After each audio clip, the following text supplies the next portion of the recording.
Juez especializado en delitos de corrupción Jairo García dictó prisión preventiva y el congelamiento de cuentas para el asambleísta Raúl Chávez vinculado al caso Goliada. La medida fue acogida tras el pedido de la Fiscalía, sumándose a otros 11 procesados. Además, se impuso su inmediata captura mientras se desconoce su paradero. La instrucción fiscal se extenderá por 30 días en el marco de la investigación por presunta delincuencia organizada. En el caso AAA, el abogado Patricio Hidalgo renunció a la defensa de Aquiles Álvarez. La decisión fue notificada al Tribunal de Juzgamiento y se fundamenta en el artículo 331, numeral 3, del Código Orgánico de la Función Judicial, que permite renunciar o negarse a prestar defensa por criterio de conciencia.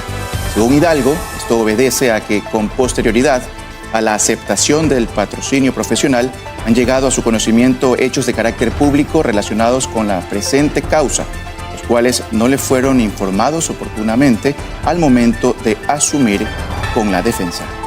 Los pueblos y nacionalidades del Ecuador se beneficiarán con 11 millones de dólares para financiar proyectos productivos, tecnificación, comercialización y desarrollo. El gobierno central ha destinado más de 11 millones de dólares para financiar más de 100 proyectos en diferentes zonas del país a los pueblos y nacionalidades del Ecuador, señaló Julia Angulo, secretaria de Gestión y Desarrollo de Pueblos y Nacionalidades. Estos proyectos benefician a comunidades porque por años no han recibido el apoyo e incentivo necesario para su desarrollo productivo, económico o social. La semana pasada en Guayaquil se hizo la entrega de becas y proyectos para este grupo por parte del gobierno central. Se hizo la entrega de $1.300.000 para proyectos productivos, principalmente del arroz. A ustedes, los gobiernos del pasado los tenían olvidados, sin servicios básicos, sin espacios seguros, sin acceso a una vivienda digna. Desde que iniciamos nuestro gobierno, este abandono se terminó. La Secretaría maneja 4 ejes: cadenas de valor, proyectos productivos y de desarrollo, tecnificación y comercialización, a los que pueden sumarse toda la ciudadanía para recibir estos beneficios. Insumos médicos oncológicos fueron entregados en el Hospital Teodoro Maldonado Carbo de Guayaquil, lo que permitirá a los pacientes continuar con sus tratamientos. Y Manabí y Quito son las primeras zonas donde se buscan candidatos para un estudio internacional sobre el Parkinson. Y la FAE trasladó a 4 pacientes desde Galápagos a Guayaquil para recibir atención médica urgente. En Los Ríos fue inhabilitada una pista clandestina que sería usada para narcotráfico. Un equipo del noticiero estuvo de forma exclusiva en este operativo de la Fuerza Aérea Ecuatoriana. Operativos policiales en Juján, Simón Bolívar y Guayaquil dejaron 13 aprehendidos, además de armas y explosivos incautados. 8 personas fueron aprehendidas en un operativo fluvial y terrestre de las Fuerzas Armadas en el sector Las Fragatas, esto es, al sur de Guayaquil. En Loja, operativos de tránsito del fin de semana dejaron varios conductores retenidos por manejar en estado de embriaguez. Y delincuentes se estrellaron contra un vehículo tras una persecución policial, esto en el norte de Guayaquil. El Consejo Nacional Electoral adelantó los comicios seccionales para noviembre y modificó por completo el calendario electoral. Según el organismo, la decisión se basa en alertas climáticas. El calendario se redefine. El Consejo Nacional Electoral resolvió que las elecciones seccionales ya no se realizarán en febrero de 2027 como estaba previsto, sino el 29 de noviembre de 2026, una decisión adoptada en sesión del Pleno. El cambio responde a alertas sobre el impacto del clima. Según este informe analizado por parte de Gestión de Riesgos, a inicios de 2027 se prevé un escenario con lluvias intensas vinculadas al fenómeno del Niño, lo que podría complicar la logística electoral en varias zonas del país. Ante una situación de esa magnitud, nuestra responsabilidad es actuar con anticipación, con seriedad, apegados a la norma vigente y pensando siempre en el bienestar del país. En ese contexto, el organismo consideró que mantener la fecha original complicaba riesgos, tanto para el traslado del material electoral como para el acceso a los recintos y la participación de los votantes. Pero esta resolución no estuvo exenta de críticas. Y si el fenómeno del Niño es tan impredecible, ¿por qué no se postergan las elecciones más allá del mes de febrero del 2027? Porque no hay análisis técnico. Con la decisión tomada, el cronograma electoral se reorganiza por completo y se cortan los tiempos. Y el director ejecutivo del Instituto Nacional de Meteorología e Hidrología, INAMI, Bolívar Erazo, anunció su salida de la entidad encargada del monitoreo climático en el país. A través de su cuenta de X, el funcionario señaló que deja una institución fortalecida con avances tecnológicos, mayor credibilidad y accesos a datos abiertos. Su renuncia se produce tras el anuncio del Consejo Nacional Electoral de adelantar los comicios seccionales. Y el ataque de Estados Unidos e Israel hacia Irán dispara los precios internacionales de petróleo y del gas tras daños en infraestructuras energéticas y el riesgo de una menor oferta a escala global. El barril Brent, que es el crudo de referencia europeo, aumentó en un 55,31% desde el inicio del conflicto hasta alcanzar los $120, mientras que el WTI, crudo de referencia en Estados Unidos, subió en un 48,67% y roza los $100, su máximo desde mediados de 2022. En paralelo, el gas se ha revalorizado más del 70% hasta los $55 por megavatio. El reto Raúl Chávez tras ser vinculado en el caso Goliada. En esta causa hay 11 personas procesadas por presunta delincuencia organizada, entre ellos el alcalde de Guayaquil, Aquiles Álvarez. La instrucción fiscal del proceso se extiende por 30 días. La vinculación de Chávez se efectuará en la vía ordinaria sin requerir autorización de la Asamblea Nacional. Y la guerra en Medio Oriente cumple su primer mes sin dar señales de tregua. Mientras Israel e Irán continúan bombardeándose, Estados Unidos prevé alcanzar sus objetivos en 2 semanas. La guerra en Oriente Medio entró el sábado en su segundo mes sin dar señales de tregua, mientras Israel e Irán continúan bombardeándose y Estados Unidos calcula, por su parte, que alcanzará sus objetivos en un plazo de 2 semanas. La madrugada de este sábado, una decena de explosiones sacudieron Teherán, con columnas de humo negro visibles en la ciudad. Además, el Organismo Internacional de Energía Atómica reportó el sábado que Irán denunció un nuevo ataque contra su central nuclear de Bushehr, el tercero en 10 días en esa instalación en el sur del país, sin daños en su reactor. En Israel, al menos una persona murió y 2 resultaron heridas en Tel Aviv, según los servicios de emergencia, luego de que las fuerzas militares anunciaran disparos de misiles desde Irán. La guerra se desató el 28 de febrero con ataques estadounidenses e israelíes contra territorio iraní. Desde entonces, el conflicto afecta gravemente a la población civil de todo Oriente Medio y provoca perturbaciones en el suministro de gas y petróleo que sacuden la economía mundial. El secretario de Estado estadounidense Marco Rubio señaló el viernes al término de una reunión del G7 cerca de París que al término de las próximas 2 semanas Irán podría encontrarse más debilitado de lo que ha estado en la historia reciente.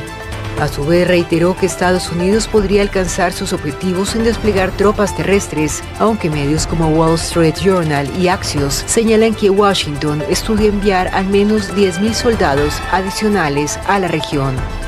Al término del encuentro del G7, los ministros exigieron un cese inmediato de los ataques a civiles e infraestructuras y subrayaron la urgencia de restablecer la libertad de navegación en Hormuz. Trump reiteró su decepción con los aliados de la OTAN por no enviar apoyo militar para asegurar ese estrecho. Gastamos cientos de miles de millones de dólares al año en la OTAN, cientos en protegerlos, y siempre habríamos estado ahí para ellos, pero ahora, basándonos en sus acciones, supongo que ya no tenemos por qué estarlo, ¿verdad? Eso es una noticia de última hora, ¿no es así, señor? Pero ese es el hecho. He estado diciendo, ¿por qué íbamos a estar nosotros ahí para ellos si ellos no están ahí para nosotros? Ellos no estuvieron ahí para nosotros. Y 221 contribuyentes que realizaron importaciones por más de $300 millones no pagaron el impuesto a la salida de divisas, de acuerdo al último reporte del Servicio de Rentas Internas. El Estado dejó de percibir cerca de $12 millones. Mediante este comunicado, el Servicio de Rentas Internas informó que se había revisado el pago de impuesto a la salida de divisas de los años 2022, 2023 y 2024. En ese periodo, 221 contribuyentes que realizaron importaciones por más de $363 millones no pagaron ISD. Estas importaciones se financiaron con créditos otorgados por bancos del exterior. Es decir, una compañía cualquiera, un contribuyente ecuatoriano, ha solicitado un préstamo, por ejemplo, en un banco de Panamá, y a su proveedor de Panamá le ha pagado precisamente con ese préstamo desde esa institución bancaria del exterior. Pues aquí podemos presumir 2 situaciones. La primera, que efectivamente se lo haya realizado por un desconocimiento, que puede suceder, o en su defecto que haya sido de forma intencional. El Servicio de Rentas Internas es enfático en recordar que todo pago realizado desde el exterior por importaciones genera ISD, sin importar si el dinero es propio o proviene de un préstamo internacional. Cuando una declaración no ha sido presentada a tiempo, debe calcularse intereses y multas. Los intereses pues van en función de la tasa de interés trimestral por el impuesto que no se lo ha pagado. Y la multa, de manera general, es el 3% del impuesto que debió haberse pagado y no se pagó, también por el número de meses de atraso. El Estado dejó de percibir cerca de 12 millones de dólares por el no pago de ISD en 2022, 2023 y 2024. Las tarifas del ISD aplicables durante los periodos revisados por el SRI oscilaron entre 3,50% y 5%. La Fiscalía solicitó prisión preventiva para el asambleísta Raúl Chávez, vinculado al denominado caso Goliada. En esta causa se investiga el presunto delito de delincuencia organizada con fines de lavado de activos y defraudación tributaria. También están procesados el alcalde de Guayaquil, Aquiles Álvarez, sus hermanos, cerca de una docena de personas. Terminamos, pues. El asambleísta del movimiento Reto Raúl Chávez, afín a la Revolución Ciudadana, fue vinculado formalmente al denominado caso Goliada. Como medida cautelar, la Fiscalía solicitó prisión preventiva dentro de una investigación por presunta delincuencia organizada. En este caso, lo que se investiga es un presunto entramado empresarial que habría servido para aparentemente lavar dinero y cometer defraudación tributaria mediante operaciones financieras irregulares y simulación de movimientos económicos. El fruto de este dinero que se obtuvo de una manera ilegal mediante una estructura completamente organizada se realizó mediante empresas. Estas empresas, entre ellas Alba 3 y una offshore en Panamá, para cometer el presunto delito de lavado de activos. En el centro de esta presunta red criminal está el nombre del alcalde de Guayaquil, Aquiles Álvarez, sus hermanos Antonio y Javier, así también cerca de una docena de procesados. Según el abogado del asambleísta Raúl Chávez, Carlos Soria, la ampliación de la versión de José Ceballos, quien aparentemente sería cooperador en este caso, fue el motivo para que vinculen a su cliente. Dio ayer una ampliación a la versión en donde lo único que hizo fue hablar mal de Raúl Chávez, que supuestamente él estaba colaborando con esta estructura criminal a efectos de poder lavar activos o esconder activos de la familia Álvarez, lo cual es completamente inverosímil porque dentro del expediente no se encuentra ningún tipo de información que digamos que nos lleve a conducir que supuestamente habría algún tipo de involucramiento. La Fiscalía General del Estado sostiene que en el caso Goliada existe una presunta delincuencia organizada con fines de lavado de activos y defraudación tributaria, supuestamente por más de 100 millones de dólares, que se habrían generado como ganancias de actividades ilícitas, perjudicando directamente al Estado ecuatoriano. Y de 75 postulantes al concurso para Fiscal General del Estado, solo 27 avanzaron a la siguiente fase. La ciudadanía está exigiendo una autoridad con capacidad técnica, ética e independencia. La Comisión de Selección del concurso para seleccionar al nuevo Fiscal General del Estado determinó que 27 postulantes cumplieron con los requisitos de los 75 que se inscribieron a este proceso de selección. Los que no pasaron el primer filtro incurrieron en varias de las prohibiciones. Los que siguen en la siguiente etapa son 9 mujeres y 18 hombres. En las calles, la ciudadanía puntualiza la importancia de seleccionar a la máxima autoridad de la Fiscalía General del Estado y las características que debe tener para representar al país.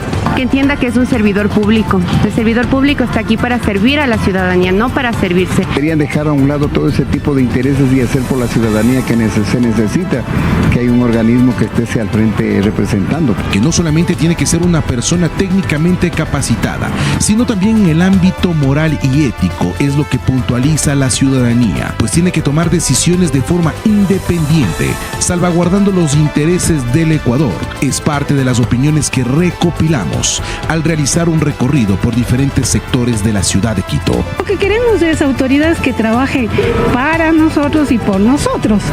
Entonces no queremos que no entren por interés personal, digámoslo así, o por ego. Son 6 meses como fecha tope que tendría la Comisión Ciudadana de Selección para poder elegir a la nueva autoridad de la Fiscalía General del Estado. La siguiente etapa en este proceso de designación es es la verificación de méritos y oposición. Posterior a ello se generará la etapa de impugnación y de ahí en adelante quienes pasen esos filtros pasarán tanto a las pruebas teóricas como prácticas, que es la fase final y definitoria